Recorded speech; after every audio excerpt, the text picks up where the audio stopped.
I do remember sitting in the back seat, feeling like the car was so big and so strong, and having my dad and mom in the front.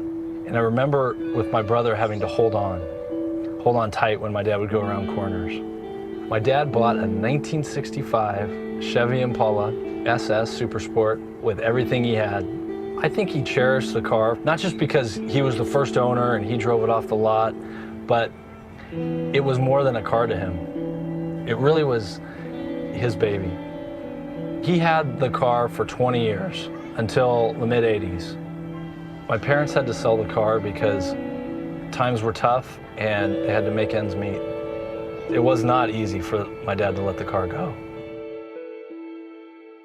A few years ago, it just kind of dawned on me that if I could somehow, miraculously, find the car, that it would be worth the search. Does the car still even exist? Is it in the junkyard somewhere? But when I put in the VIN number and paid for the online search, it actually told me what address it had been registered in a different state. We heard nothing back from the owner. No response. We sent 2 letters with no response. After Arizona, it went to Pennsylvania. It was in New York. I was 2 steps behind the car on each of my searches. The possibility of finding the car was renewed when the owner in Maine got back to us. But then he said, "You just missed the car." A group of Canadians came down, loaded it on a flatbed, and drove it to Canada. At that moment, I figured the car was gone forever.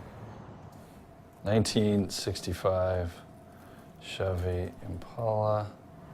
I told my wife, my brother and I decided that we're going to pay the private investigator. She gave me a look, basically, "You guys are crazy." And she said, "Why don't you just do one more of your general online searches?"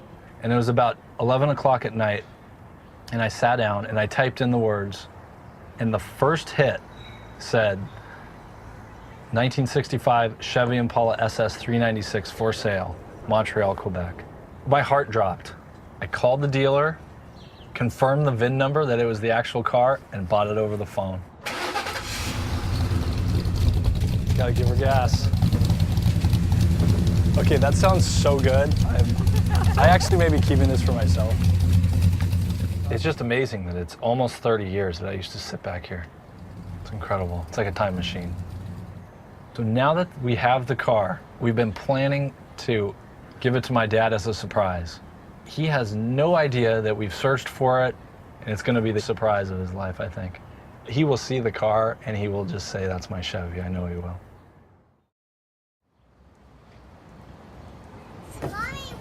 I'm watching. Go Oh, all right, good job. Whoa. All right, Kate, can you do that?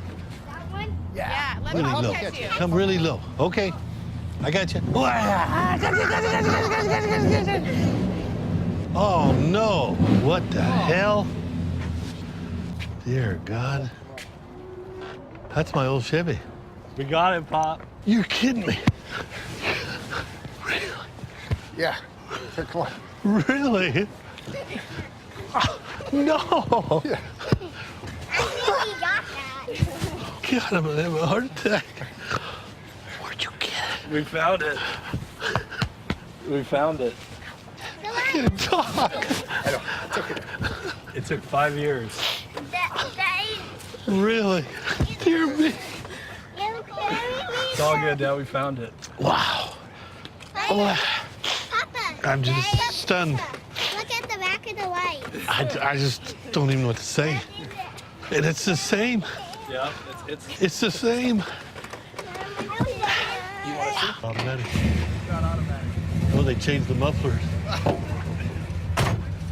Wow. Gotta give it a little gas.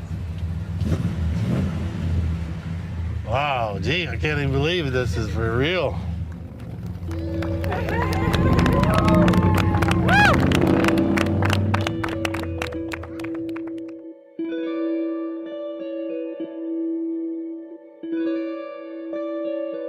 It's not just a car. It's all the memories and the feelings. It brings all that back.